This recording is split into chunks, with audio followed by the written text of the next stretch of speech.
नमो नमः।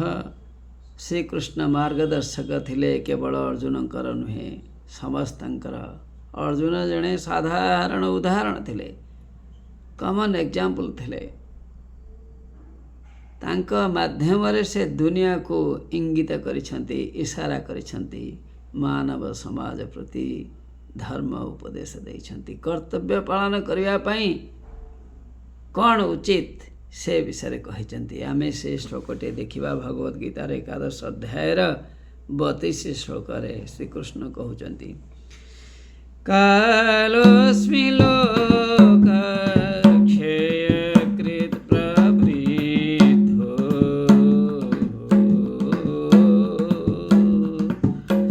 लोकान् समाहर्तुमिह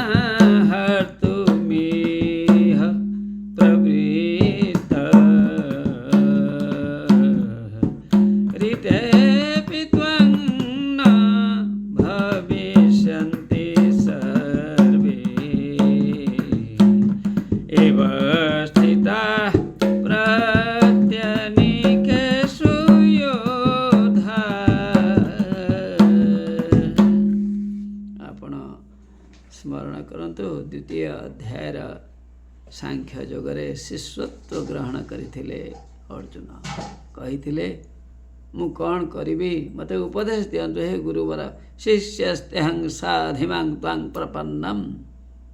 एबे विश्वरूप देखई निजर स्वरूपर संदर्शन कराई से कर्तव्यबोध कौन उचित तांक पई कौन करिवा कथा से कथा कहिचंती। मु होची काल थिला अछि रहिबी, मोर नष्ट नहीं। मु स्वार्थ पई काम करूनी। लोकान लोकाक्षयकृत प्रबुद्ध। लोकमानंकु अर्थात नष्ट लोकमान को क्षय करिया पाई मु प्रवृद्ध होइछि। लोकान समाहर्तुमिह प्रवृत्तः।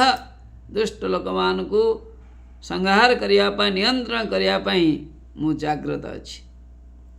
ऋतेऽपि त्वां न भविष्यन्ति सर्वे। तुम बिना केई रहिबे नाही। ए जो शत्रुंक पई तुमे चिंता करूच, शत्रु नष्ट हो जिवे महाकाल द्वारा।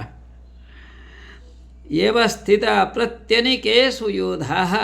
जो वीर माने तुमर विरोधाचरण करुचंती, सत्यर विरोधाचरण करुचंती, से माने केही रहिबे नाही, केही रहिबे नाही। अर्जुन तुमे तुम कर्तव्य कर। जय जगन्नाथ।